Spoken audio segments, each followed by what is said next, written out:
Well, terrorism is basically targeting innocent civilians, taking the lives of innocent civilians for political reasons. And taking an innocent life is actually the biggest sin in Islam after worshiping another god with God. So it is very, very serious. It is considered a sin.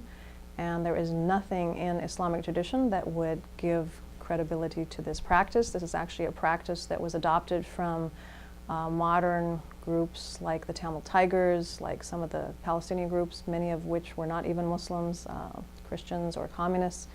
And unfortunately they adopted this tactic, but it is absolutely against the teachings of Islam. It comes under the title of haraba, which means sowing corruption on earth, because basically what you are doing is sowing fear in people's minds where there's no security and people are afraid to go out of their houses, which is the opposite of what Islam tries to instill in a society, which is a secure foundation for all people to go about their life.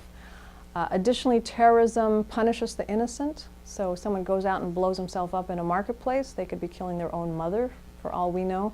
And in fact, we know that more Muslims have been killed by terrorist attacks than people outside the faith. And so there's absolutely no justice when you're going out and killing random people in the name of, making up for crimes against some other people.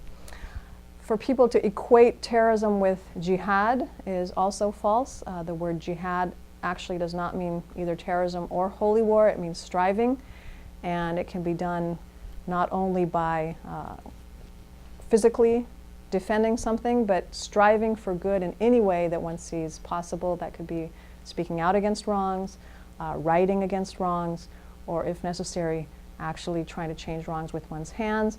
And it can be seen as very similar to what is called the just war in Christianity, where people are allowed to defend themselves or to defend other people against aggression and oppression, which is the very reason that we went to war, the Civil War, World War I, World War II.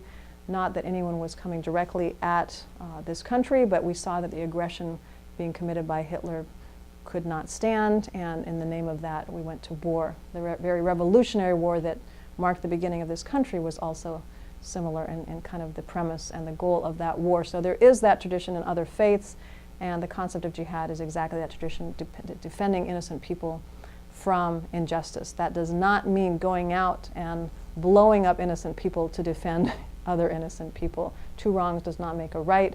Islam is an ethical system, and one cannot use an ethical system to justify political means.